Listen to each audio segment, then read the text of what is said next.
Here's why you need to pray for your pastors and pray for the leaders in the church. 1 Corinthians 1, verse 26 through 29. Look at what it says here.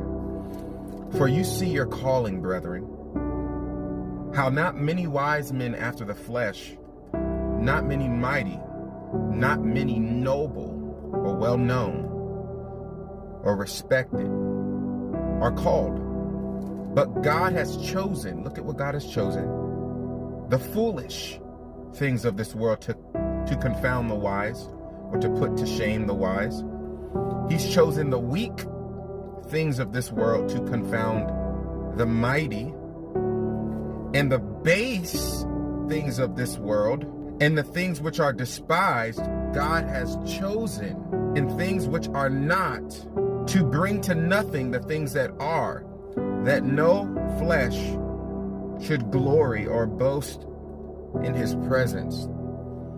That's a very interesting verse. And although Paul can be speaking to a few different things, like those that God has called to salvation, but this is also true when it comes to who God chooses as leaders in his church. And we look at people like Abraham and Isaac and Jacob and King David and Moses, and we think of these people as mighty. We think of these people as strong. We look at the things that they've done. People like John the Baptist and preaching to thousands of people, and Moses parting the Red Seas, and all of these different things. But we have to understand that God doesn't choose mighty people.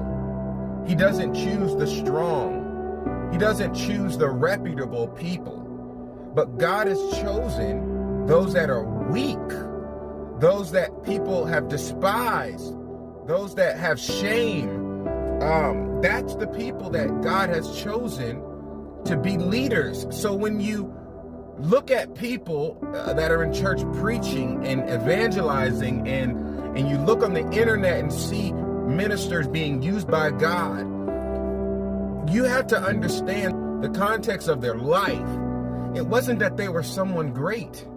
It wasn't that because they were well known. They may be known now, but when God chose them, and you can ask probably many of them, and if you watch testimony about any of them, you will probably hear that, man, I'm broken. Man, I was suffering from depression. Man, this happened to me when I was young and I carried so much shame. Man, Moses said, Lord, how are you going to use me? I can barely speak. Like, we're dealing with people that have weaknesses. We're dealing with people that have infirmities. We're dealing with people, we're seeing God use people that are dealing with depression and anxiety.